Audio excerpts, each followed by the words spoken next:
कबीर, रेहान और रोहित अब नैना के घर से चले जाते हैं। इधर नैना श्रेया को छेड़ती है। नैना, कबीर जी का पेमेंट किया था या नहीं?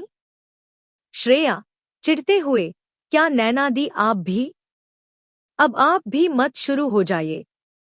एक लोग कम है जो अब आप भी शुरू हो गई। नैना, श्रेया को गले लगाते हुए, अरे मैं तो बस यूं ही बोल रही थी। पर पता नहीं क्यों ऐसा लगता है कि कबीर जी तुझे पसंद करते हैं। श्रेया, हंसते हुए, कुछ भी दी।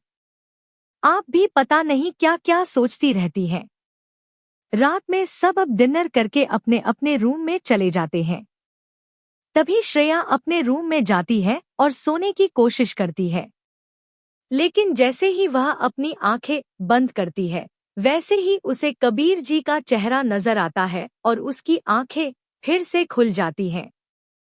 ऐसे ही काफी देर तक श्रेया परेशान रहती है। वो कभी अपनी बालकनी पे जाती तो कभी किताबें पढ़ती है, पर कबीर जी का चेहरा और उसकी आवाजें सुनाई देना बंद नहीं होती हैं। फिर श्रेया के फोन की बेल बजती है।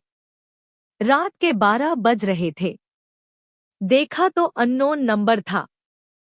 श्रेया ने कॉल कट कर दिया। उधर से फिर से कॉल आता है।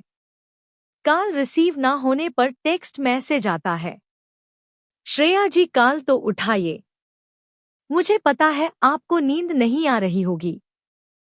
तभी उसे फिर से कॉल आता है। श्रेया, हेलो कौन? कबीर, अरे बड़ी जल्दी भूल गई आप तो। अभी दिन में ही मिले थे। श्रेया, अच्छा कबीर जी, इतनी रात को कैसे याद किया? कबीर, अरे बस नींद नहीं आ रही थी तो हम सोचे लाओ आपको फिर से याद दिला देते हैं। श्रेया और कबीर काफी देर तक बातें करते रहे। बात करते करते दोनों को नींद आने लगती है। श्रेया, ठीक है कबीर जी, चलिए अब सो जाइए। Good night. ऐसे ही कुछ दिन तक उन दोनों की बातें होती हैं। वो दोनों अब काफी हद तक एक दूसरे को जानने लगे थे। श्रेया को भी कबीर का साथ अच्छा लगने लगा था। जिस दिन उन दोनों की बात नहीं होती थी, दोनों ही अजीब सा महसूस करते थे।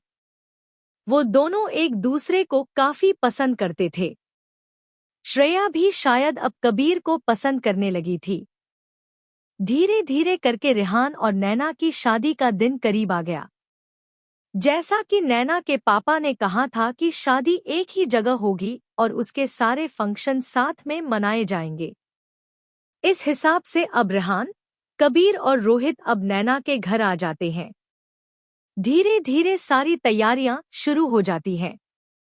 कबीर और नैना भी एक दूसरे के साथ काफी टाइम स्पेंड करने लगते हैं। एक दिन कबीर सोचता है कि अब मुझे श्रेया को प्रपोज करना होगा। रोहित की हेल्प से ऊपर टेरेस की डेकोरेशन करवाता है और सारे अरेंजमेंट्स करता है जिससे वो अपनी दिल की बात श्रेया को बता सके। नैना श्रेया को ऊपर टेरेस पर लेकर जाती है। वहां वो पहुंचकर ये सब देखती है और सरप्राइज हो जाती है। तभी कबीर अपने हाथों में गुलाब का गुलदस्ता लेकर आता है और अपने घुटनों के बल बैठकर श्रेया को प्रपोज करता है। Kabir, I just only tell one thing. I love you so much from the first day of our meeting. Shreya.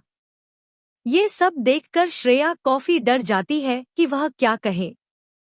Kabir, Shreya, तुम्हें मैं अपनी जीवन संगिनी बनाना चाहता हूँ और यही हमारा बजट है जिसे तुम्हें पूरा करना है। श्रेया, कबीर जी, ये सब क्या है? हमारे बारे में दी जीजू क्या सोचेंगे?